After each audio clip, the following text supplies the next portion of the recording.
بسم اللہ الرحمن الرحیم۔ السلام علیکم محترم ناظرین۔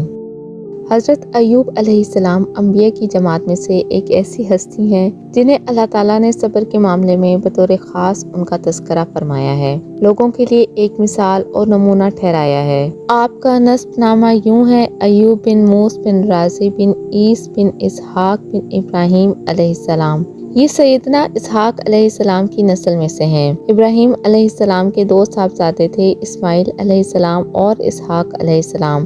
ان کے بعد سب کے سب انبیاء کرام اسحاق علیہ السلام کی نسل سے تھے، سوائے نبی کریم صلی اللہ علیہ وآلہ وسلم کے۔ آپ اکیلے سیدنا اسماعیل علیہ السلام کی نسل سے ہیں۔ اسحاق علیہ السلام کے بیٹے ہیں یعقوب علیہ السلام۔ انہیں یعقوب علیہ السلام کو اسرائیل بھی کہا جاتا ہے۔ اسی نسبت سے بنی اسرائیل کا مطلب ہے یعقوب علیہ السلام کی آل اولاد۔ یعقوب علیہ السلام کے 12 بیٹے تھے، ان کے بیٹوں کو اسباط بھی کہتے ہیں۔ اس کا تذکرہ قرآن پاک میں بھی آتا ہے۔ اب سوال یہ ہے کہ جن اسباط کا ذکر قرآن مجید میں انبیاء کرام علیہ السلام کے ساتھ کیا گیا ہے وہ یعقوب علیہ السلام کے بیٹے تھے، یہ ان بیٹوں کی اولاد میں سے تھے۔ اکثر علماء کرام نے یہ اشارہ دیا ہے کہ اسباط لفظ سے جن انبیاء کرام علیہ السلام کی طرف اشارہ کیا گیا ہے وہ یعقوب علیہ السلام کے بیٹے نہیں ہیں، اس لیے کہ انہوں نے تو یوسف علیہ السلام کے قتل کی کوشش کی تھی، اپنے والد سے جھوٹ بولا تھا، ایسے اور بھی کئی غلط کام کیے تھے، تو اس قسم کی حرکات کرنے والے انبیاء نہیں ہو سکتے،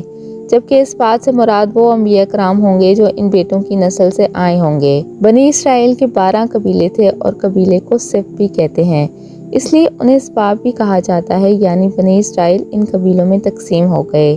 اسی طرح سیدنا ایوب علیہ السلام سیدنا اسحاق علیہ السلام کی اولاد میں سے ہوئے۔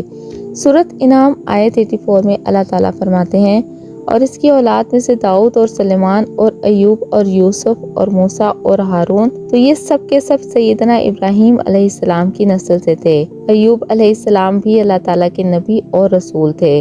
سورۃ النساء آیت نمبر 163 میں اللہ تعالیٰ فرماتے ہیں: یقیناً ہم نے آپ کی طرف اسی طرح وحی کی جیسے کہ نوح اور ان کے بعد والے نبیوں کی طرف کی، اور ہم نے وحی کی ابراہیم اور اسماعیل اور اسحاق اور یعقوب اور ان کی اولادوں پر، اور عیسیٰ اور ایوب اور یونس اور ہارون اور سلیمان کی طرف، اور ہم نے داؤد کو زبور عطا فرمائی۔ اللہ تعالیٰ نے ان سب انبیاء کرام علیہ السلام کی طرف وحی فرمائی، اور ایوب علیہ السلام بھی ان رسولوں میں سے ہی اللہ تعالیٰ کے ایک رسول ہیں۔ آپ بہت زیادہ مالدار تھے، اللہ تعالیٰ نے آپ کو بہت زیادہ نعمتوں سے نوازا تھا۔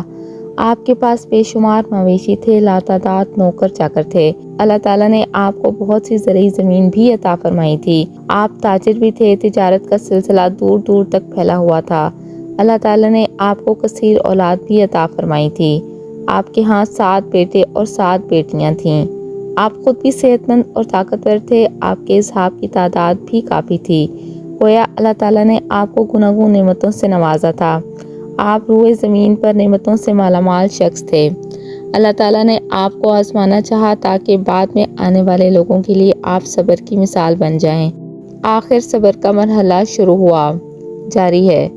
ناظرین کرام، اس کا دوسرا حصہ جاننے کے لیے آپ میرے چینل کے ساتھ بنے رہیں۔